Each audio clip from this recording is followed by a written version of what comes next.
सलाम सामीन, आपने पैगंबर मूसा की लाठी के मुआवजे के बारे में तो सुना होगा। फिरौन के दरबार में जब हजरत मूसा से उनकी नबूवत का सबूत मांगा गया तो उन्होंने अपनी लाठी को फर्श पर फेंक दिया। फर्श पर गिरते ही लाठी एक खौफनाक सांप में तब्दील हो गई। इस वाक़े का जिक्र बाइबल में भी मौजूद है और कुरान पाक में भी। लेकिन क्या आपके जहन में कभी ये सवाल आया कि लकड़ी की लाठी एक जीते जागते सांप में कैसे तब्दील हो सकती है? क्या ये वाक़या हकीकत में पेश आया था या फिर ये वाक़या महज एक सबक आमूज़ कहानी है? और अगर ये वाक़या हकीकत है तो क्या वो सांप जो फिरौन और उसके दरबारियों को दिखाई दिया असली था या महज नज़र का धोखा? ये वो सवाल हैं जिन्हें आज तो हम कुछ ख़ास अहम नहीं समझते और कोशिश करते हैं कि फ़ेथ और साइंस को एक दूसरे से अलग रखा जाए। लेकिन आज से 800 साल पहले के बगदाद में ये सवालात एक हीटेड डिबेट का मौजू थे।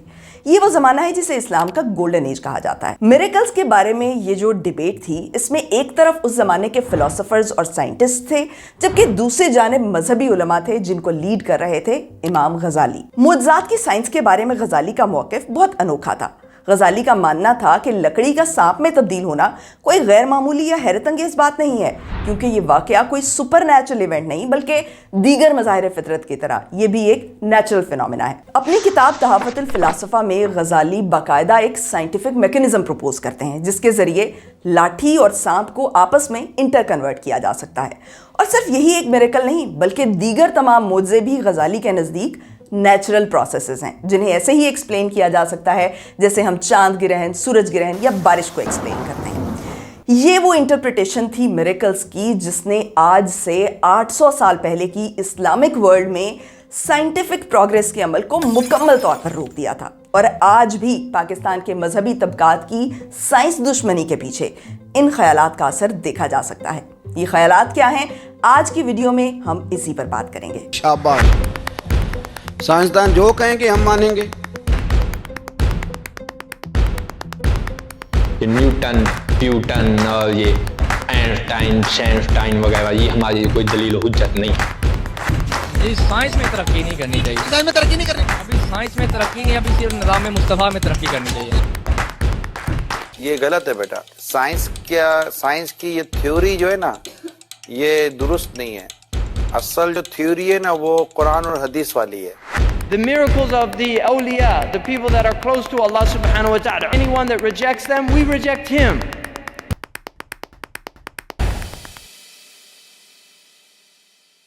मोज़ा यानी मिरेकल एक सुपर नेचुरल इवेंट को कहते हैं जो खुदा की ताकत को ज़ाहिर करता है। करीबन हर प्रॉफिट ने मोज़े दिखाए अपनी प्रॉफिटहुड को प्रूव करने के लिए और खुदा के वजूद को साबित करने के लिए। और लातादाद इंसानों को मोज़ों के वाक़यात ने इंस्पायर किया खुदा के रास्ते पर चलने के लिए। मोज़ों के वाक़यात इंसान की अक्ल में तो नहीं समा सकते, लेकिन ये वाक़यात हमें सिखाते हैं कि जब इंसान नेकी, सच्चाई और लोगों की भलाई के रास्ते पर चलने का फैसला करता है तो किस तरह खुदा की मदद उसका साथ देती है। यूं तो मोज़े के लफ्ज़ से ही जाहिर है कि ये एक ऐसा वाक़या होगा जो लॉज ऑफ नेचर के बियॉन्ड हो। लेकिन क्या हो कि अगर इन्हीं मोज़ों को सुपर नेचुरल समझने की बजाय नेचुरल मान लिया जाए, एक गैर मामूली वाक़या समझने के बजाय मामूल का वाक़या समझ लिया जाए, यूं मान लिया जाए कि मुअज्जिज़ात हमारी नेचुरल वर्ल्ड का ही एक हिस्सा है और फिर इन अनहोने वाक़यात के ज़रिए नेचर को समझने की कोशिश की जाए और इन मोज़ों पर लॉजिक अप्लाई करके उनसे साइंस के उसूल डिराइव किए जाएं। मौज़ात को सिर्फ मौज़ा नहीं समझो, उसका कोई लॉजिक है, कोई मंतक है। जाहिर है कि ये अप्रोच साइंस के लिए तबाहकुन साबित होगी और एग्जैक्टली यही हुआ इस्लामी दुनिया में साइंस के साथ, जब इस्लाम की आमद के चंद सौ साल बाद मुसलमानों में मुअज्जिज़ात की एक ऐसी इंटरप्रिटेशन पॉपुलर होने लगी जो मिरेकल्स को साइंटिफिक रियलिटी बना के पेश करती थी। इस इंटरप्रिटेशन के जरिए लोगों को ये बावर करवाया गया कि इस दुनिया में साइंस के उसूलों की कोई हकीकत नहीं है और मुअज्जिज़े, करामात, जिन और जादू जैसे सुपर नेचुरल फिनोमेना साइंसी हकीकतें हैं और हमारी रोज़मर्रा ज़िंदगी का हिस्सा हैं। तसव्वुफ या सूफीज़म कहलाई जाने वाली इस आइडियोलॉजी ने आज से कुछ 800 साल पहले एक उभरती हुई इंटेलेक्चुअल सिविलाइजेशन को ज़हनी लिहाज से ख़त्म कर दिया। ईयर 800 से 1100 तक का ज़माना, इसको इस्लाम की गोल्डन एज कहते हैं। इस दौर में इस्लाम ने साइंस के मैदान में सारी दुनिया को लीड किया। बहुत सा काम किया गया philosophy, mathematics, astronomy, medicine, physics और केमिस्ट्री के सब्जेक्ट्स में। लेकिन 12th सेंचुरी के आते आते इस्लामी दुनिया में साइंटिफिक एक्टिविटी को ऑलमोस्ट बैन कर दिया गया और ये बैन मजहब के नाम पर लगाया गया। मजहबी उलमा ने अवाम और हुक्मरानों को ये बावर करवा दिया कि अक्ल और रीज़न के ज़रिए नेचर को समझने का अमल इस्लाम के खिलाफ है, और यूं इस्लामी दुनिया से नेचुरल साइंस को उखाड़ फेंक दिया गया। इस्लामी दुनिया से साइंस के खात्मे में सबसे अहम किरदार इमाम गजाली ने अदा किया। तो अगर ये समझना हो कि आज के मुसलमान साइंस के मैदान में बाकी दुनिया से पीछे क्यों हैं, तो इसके लिए ज़रूरी है कि हम तफसील से समझ लें कि फ़लसफ़े और साइंस को लेकर गजाली की मजहबी सोच क्या थी। गजाली नबी पाक के करीब 500 साल बाद ईरान में पैदा हुए। उस ज़माने में इस्लामी दुनिया में फ़लसफ़े और साइंस का दौरा था। गजाली खुद भी एक जाने माने फ़िलासफ़र थे। सिर्फ 34 बरस की उम्र में उन्हें बगदाद के मदरसा निज़ामिया का मुदर्रिस आज़म यानी डीन बना दिया गया, जो उस दौर में दुनिया की सबसे बड़ी यूनिवर्सिटी थी। अगले 4 साल गजाली ने इसी यूनिवर्सिटी में पढ़ाया और ऐसा नाम कमाया कि सल्तनत के वजीरों से भी आगे बढ़ गए। लेकिन फिर एक दिन उन्होंने सब कुछ छोड़ छाड़ कर सूफियाना जिंदगी गुजारने का फैसला किया और 11 बरस तक दुनिया तर्क करके गोशा नशीनी में इबादत और रियासत करते रहे। 11 साल तन्हाई में गुजारने के बाद वो वापस आए और दोबारा मदरसा निज़ामिया में पढ़ाना शुरू किया। लेकिन इस दफ़ा उनकी टीचिंग्स का फोकस साइंस और फ़लसफ़े की मुखालिफत करना था। इस मकसद के लिए उन्होंने कई किताबें लिखी, जिनमें सबसे मशहूर किताब तहफ़्फ़ुतुल फ़िलासफ़ा है। इस किताब के 17वें चैप्टर में गजाली ने मोजज़ों की साइंस को डिस्कस किया है। इस चैप्टर में गजाली फ़लसफ़ियों के इस ख्याल का रद्द पेश करते हैं कि इस कायनात को फितरत के अंधे कवानीन चला रहे हैं, जिनमें कोई भी तब्दीली आना नामुमकिन है। गजाली साबित करते हैं कि मिरेकल्स नेचर से अलग चीज़ नहीं है। लाठी का सांप बनना या समंदर में रास्ता बन जाना या मुर्दे का जिंदा होना, ये कोई सुपर नेचुरल फिनोमेना नहीं है, बल्कि ये सब के सब वाकयात नेचुरल इवेंट्स हैं जिन्हें नेचुरल साइंस के तरीके से एक्सप्लेन किया जा सकता है। गजाली का ये थीसिस क्या था, ये समझने के लिए आपको कॉज़ैलिटी को समझना होगा। कॉज़ैलिटी साइंस का बहुत बेसिक कॉन्सेप्ट है। ये इतना बेसिक है कि हम कह सकते हैं कि जितने भी साइंटिफिक लॉज हैं, इन सब की बुनियाद लॉ ऑफ कॉज़ैलिटी पर है। कॉज़ैलिटी का मतलब ये है कि हर फिनोमिनन या हर इफेक्ट जो हम नेचर में देखते हैं, इसके पीछे कुछ ना कुछ कॉज, कुछ ना कुछ सबब होता है, और कॉज की मौजूदगी में इफेक्ट का पैदा होना लाजमी है। अगर पानी को 100 डिग्री पर गर्म किया जाएगा तो वो लाजमी स्टीम बन जाएगा। अगर कागज़ को आग दिखाई जाए तो वो लाजमी जलने लगेगा। ऐसा नहीं हो सकता कि पानी को गर्म किया जाए तो वो स्टीम ना बने। ऐसा नहीं हो सकता कि आप कागज़ को आग दिखाएं और वो ना जले। यानी हम कह सकते हैं कि कॉज और इफेक्ट का रिलेशनशिप लाजमी और मुस्तकिल है। यही वो अटूट बंधन है जिसकी बुनियाद पर रीज़न और साइंस की तमाम इमारत खड़ी है। क्योंकि अगर कॉज के नतीजे में इफेक्ट पैदा ना हो तो हमारी सारी की सारी अक्ल और तमाम साइंसी उसूल धरे के धरे रह जाएं। सो हम देखते हैं कि हमारी दुनिया में कॉज और इफेक्ट के दरमियान एक ऐसा रिश्ता है जो ना कभी टूटता है ना कभी बदलता है। लेकिन ये रिश्ता इमाम गजाली को मंजूर नहीं था, क्योंकि उनके नज़दीक इस रिश्ते को मानने का मतलब मोजज़ों का इनकार था। क्योंकि मोजज़ा एक ऐसा इवेंट है जिसमें कॉज और इफेक्ट का लाजमी ताल्लुक ब्रेक हो जाता है। लाठी सांप बन जाती है, मुर्दा जिंदा हो जाता है और आग ठंडी हो जाती है। लेकिन साइंस तो कहती है कि कॉज और इफेक्ट का रिश्ता कभी नहीं बदलता। तो फिर सवाल ये पैदा होता है कि हम साइंस को माने या मोजज़ात को। इस मसले का आसान सा जवाब यह है कि मोजज़ात को अक्ल और साइंस की कसौटी पर परखना ही नहीं चाहिए, क्योंकि साइंस नेचर की स्टडी है और मोजज़ा एक सुपर नेचुरल इवेंट है जिसका नेचर से कोई ताल्लुक नहीं। मोजज़ा हमारे फेथ का मसला है, ये हमारी साइंस का मसला नहीं है।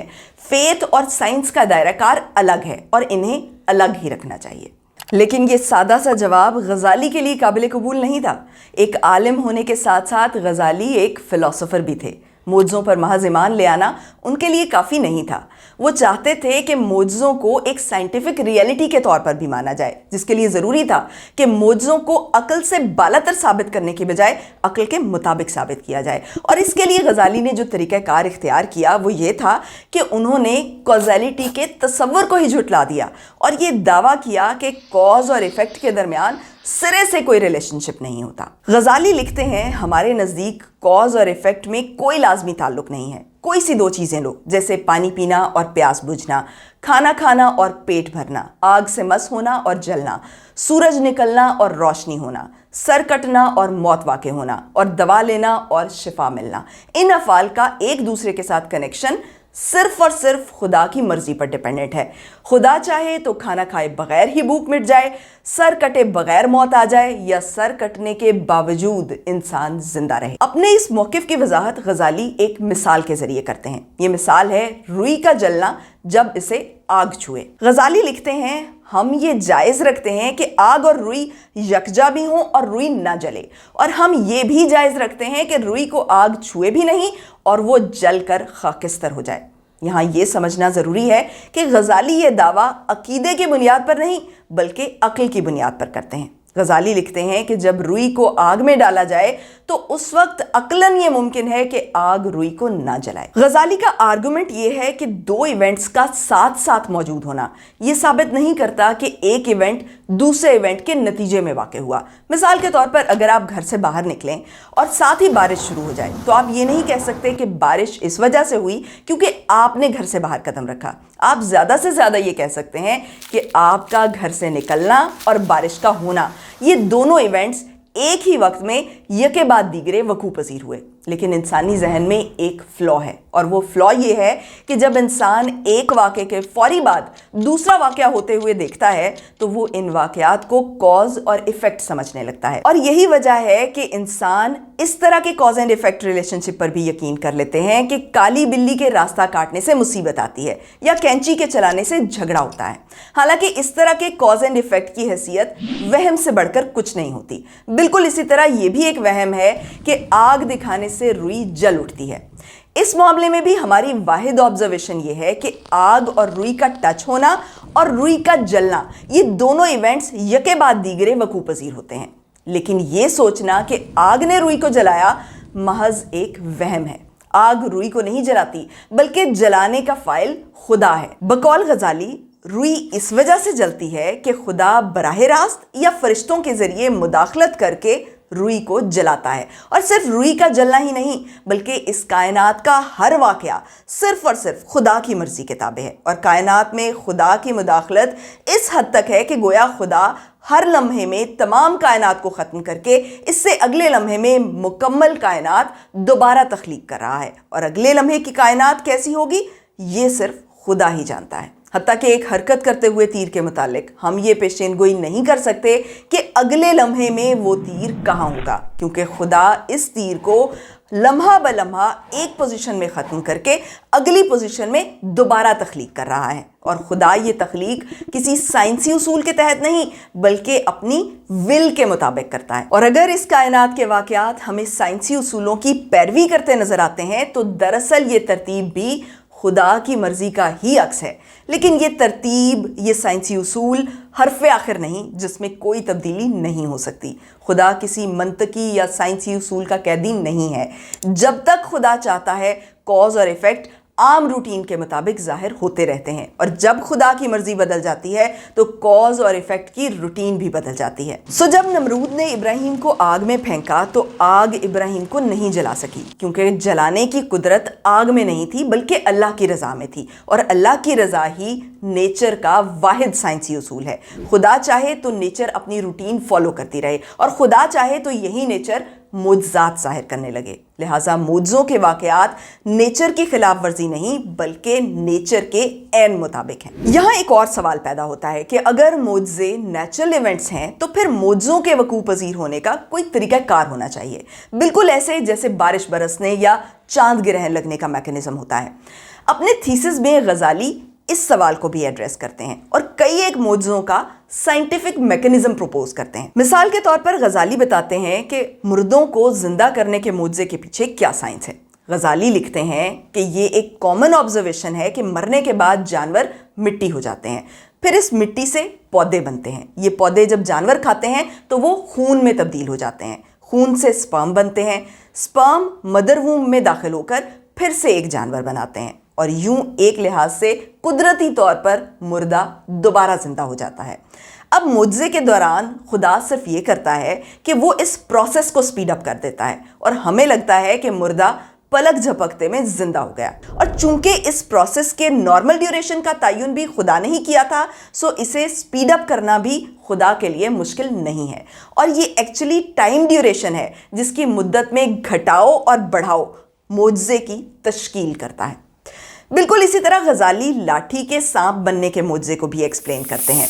गजाली लिखते हैं कि आम तौर पर जानदार रिप्रोडक्शन के जरिए पैदा होते हैं, लेकिन हैवानात की बाज़ किस्में इस आम निज़ाम से हटकर अजीबोगरीब तरीके से भी पैदा होती हैं। मसलन बाज़ कीड़े मिट्टी से बराह रास्त पैदा होते हैं और इनमें दूसरे जानवरों की तरह रिप्रोडक्शन नहीं होती, और बाज़ वो हैं जिनमें रिप्रोडक्शन भी होती है और वो मिट्टी से भी पैदा होते हैं, जैसे सांप, बिच्छू और चूहे।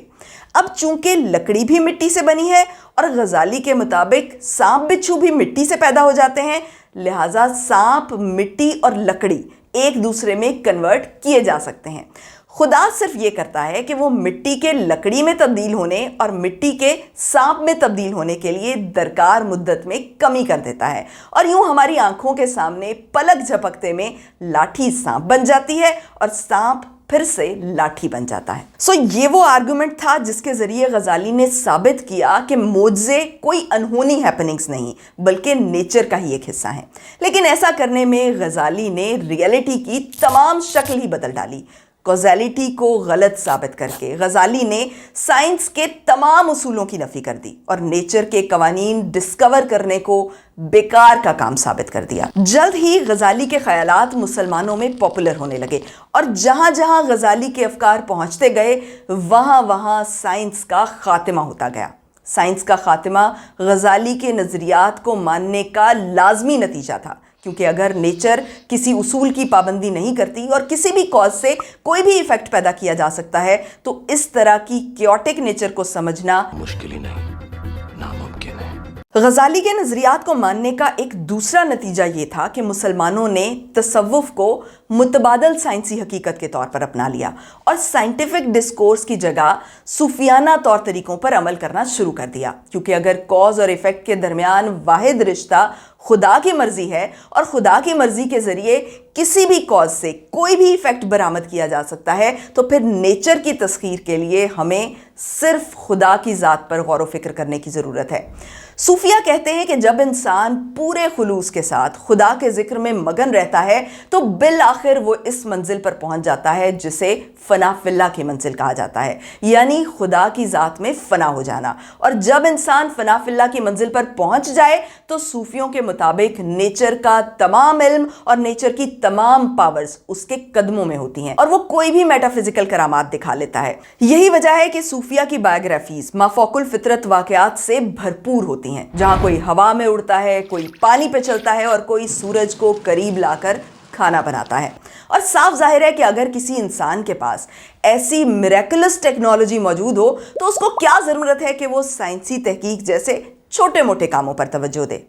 सो जैसे जैसे सूफीज़म का नज़रिया पॉपुलर होता गया वैसे वैसे मुसलमानों में साइंटिफिक रिसर्च का जज्बा सर्द होता गया। As an ideology of love Sufism एक एक्सीलेंट अप्रोच थी, लेकिन as an ideology of science Sufism एक तबाह कुन सोच थी, जिसके फ़रोग के बाद मिडल एजेस की इस्लामी दुनिया में साइंटिस्ट्स पैदा होना बंद हो गए, क्योंकि मुल्कों के मुल्क साइंस को छोड़कर रियाजतों और इबादतों में मशगूल हो गए। बिल्कुल इसी तरह जैसे इमाम गजाली ने निज़ामिया यूनिवर्सिटी की डीनशिप को छोड़कर तर्क दुनिया का रास्ता इख्तियार किया था। ताहम यहाँ एक और अहम बात समझना भी ज़रूरी है। इसमें कोई शक नहीं कि गजाली अक्ल और साइंस के शदीद मुखालिफ थे, लेकिन गजाली के ये ख्यालात अगर इल्मी बहसों तक महदूद रहते तो इनमें कोई मुज़ायका नहीं था। इनफैक्ट ये पॉइंट ऑफ व्यू भी इल्म की तरक्की के लिए फ़ायदेमंद साबित होता अगर इसे ज़बरदस्ती नाफिज ना किया जाता, क्योंकि नॉलेज की तारीख हमें ये बताती है कि इल्म हमेशा ऑपोजिट आइडियोलॉजीज़ के टकराने से आगे बढ़ता है। दुनिया में सिर्फ वही मुआशरे इल्म के मैदान में आगे बढ़ सके जहां अक्ल की हिमायत और मुखालिफत की तहरीकें साथ साथ चलती रहीं। वेस्ट की साइंटिफिक प्रोग्रेस भी इसी अमल और रद्द अमल की मरहून मिन्नत है कि जहां एक तरफ Copernicus, Galileo, Descartes, Spinoza, Darwin और मार्क्स रैशनलिज्म को प्रमोट करते रहे, तो वहीं lock, Berkeley, Hume, can't, Nietzsche और शोपेनहावर अक्ल की मुखालिफत करते रहे। बिल्कुल इसी तरह जब गजाली ने तहाफतुल फिलासफा लिखी तो इसके रद्द में इब्न रुशद ने अपनी किताब तहाफतुत तहाफा तहरीर की। सो देखा जाए तो गजाली के ख्यालात भी फिक्री इर्तिका के सिलसिले की एक कड़ी साबित होते अगर ये ख्यालात सिर्फ एकेडमिक डिस्कोर्स तक महदूद रहते, लेकिन ऐसा हुआ नहीं। गजाली के ख्यालात सिर्फ किताबों और इल्मी मुबाहिसों तक महदूद नहीं रहे, बहुत वायलेंट तरीके से तशद्दुद के जरिए गजाली के नज़रियात को इम्पोज किया गया। यूं तो गजाली से पहले भी मौलवी साइंस की मुखालफत करते रहते थे, लेकिन गजाली अपने दौर की बहुत इन्फ्लुएंशियल शख्सियत थे। सो जब गजाली ने फ़लसफ़े और साइंस की मुखालफत पर मोहर लगा दी तो इसके नताइज बहुत दूर रस साबित हुए। मुसलमान अक्ल और अक्ली उलूम के मुखालिफ हो गए। इस्लामी दुनिया में फ़लसफ़े और साइंस की तालीम को बैन कर दिया गया। इल्म हिकमत की हर किताब को इस्लाम के ख़िलाफ़ समझा जाने लगा।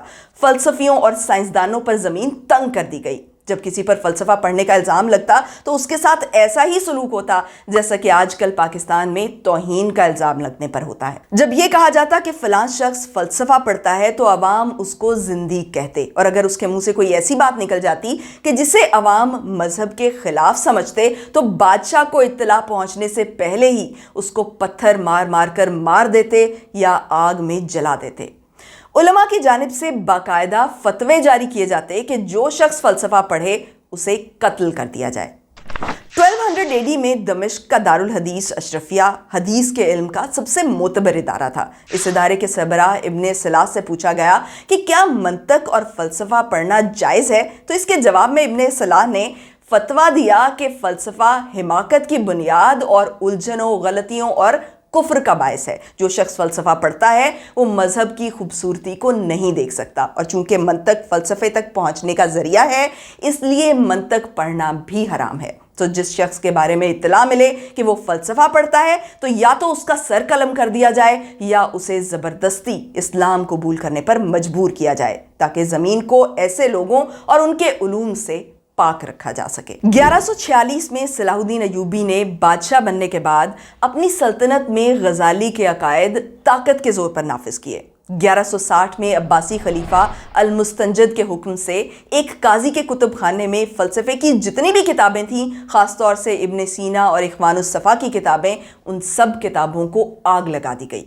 अशबीलिया के इब्ने हबीब को इसलिए सज़ाए मौत दी गई कि वो फ़लसफ़ा पढ़ता था। 1192 में तबीब अब्दुस्सलाम पर कुफ्र का इल्ज़ाम लगाया गया और उसकी लाइब्रेरी जला दी गई। इस मंजर का एक आई विटनेस बताता है कि मैंने एक मौलवी के हाथ में इब्नुल हसन की एस्ट्रोनॉमी की किताब देखी जिसमें आसमान के सितारे ड्रॉ किए गए थे।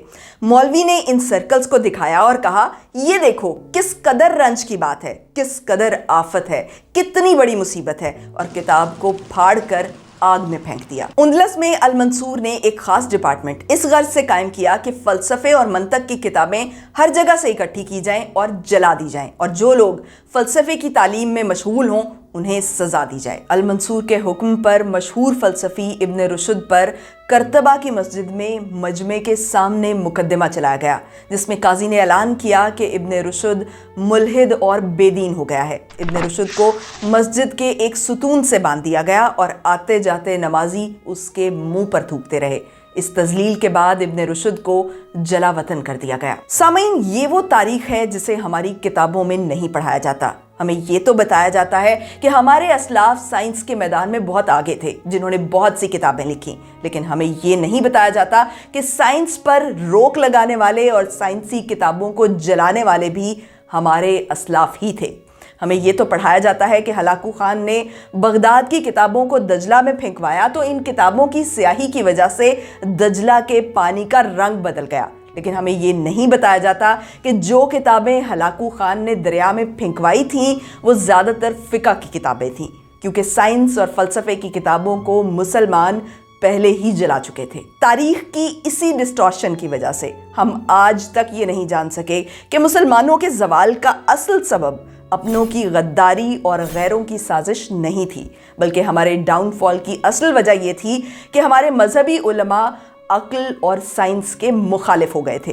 और आज भी पाकिस्तान का मजहबी तबका मजहब के नाम पर साइंस की मुखालिफत में पेश पेश है, क्योंकि हम तारीख का ये सबक फरामोश कर चुके हैं कि जो मुआशरे अपने साइंसदानों को मस्जिद के सुतूनों से बांधकर उनके मुंह पर थूकते हैं, चंद सदियों बाद इन्हीं मुआशरों को इन्हीं मस्जिदों के नोहे लिखने पड़ते हैं। इस्लामी जहन पर आज भी गजाली का असर बहुत गहरा है, बिलखुसूस पाकिस्तान में, जहां तसव्वुफ हमारी सोच की बुनियाद में गुंधा है। जहां कॉज और इफेक्ट को नजर का धोखा करा दिया जाता है और हर अच्छे बुरे इवेंट का जिम्मेदार मुकद्दर, किस्मत और नसीब को समझा जाता है। जहां साइंस को मजहब के मुखालिफ समझा जाता है। साइंस की ये थ्योरी जो है ना, ये दुरुस्त नहीं है। असल जो थ्योरी है ना, वो कुरान और हदीस वाली है। जहां ये समझा जाता है कि ज्यादा अक्ल इंसान को गुमराह कर देती है। शरीयत इलाही के खिलाफ जितनी भी साइंसी और अकली अफकारात नजरियात है, इनको तमाम बातिल समझता हूँ, जैसे डार्विन का नजरिया है। जहां साइंटिफिक डॉक्यूमेंट्रीज के पीछे कुरान की तिलावत लगाई जाती है, क्योंकि फितरत के राज हमारी क्यूरियोसिटी को अपील करने के बजाय स्पिरिचुअलिटी को अपील करते हैं।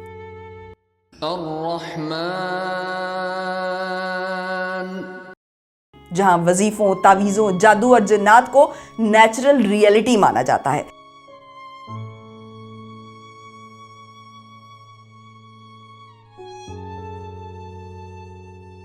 जहां यह समझा जाता है कि जो लोग अल्लाह के करीब होते हैं उनके पास सुपर नेचुरल पावर्स होती हैं।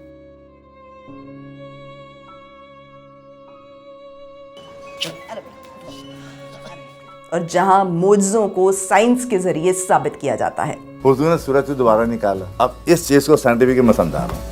ये वो तमाम ख्यालात हैं जिनका सरचश्मा गजाली के सूफियाना नज़रियात में देखा जा सकता है, लेकिन गजाली के नज़रियात दुनिया का जो तस्वर पेश करते हैं वो यकसर गैर हकीकी है। ये दुनिया इल्लत और मालूल का कारखाना है, जहाँ के मसाइल को समझने और हल करने के लिए कॉज और इफेक्ट पर गौर करना और अक्ली और साइंसी अंदाज़े फ़िक्र अपनाना ज़रूरी है।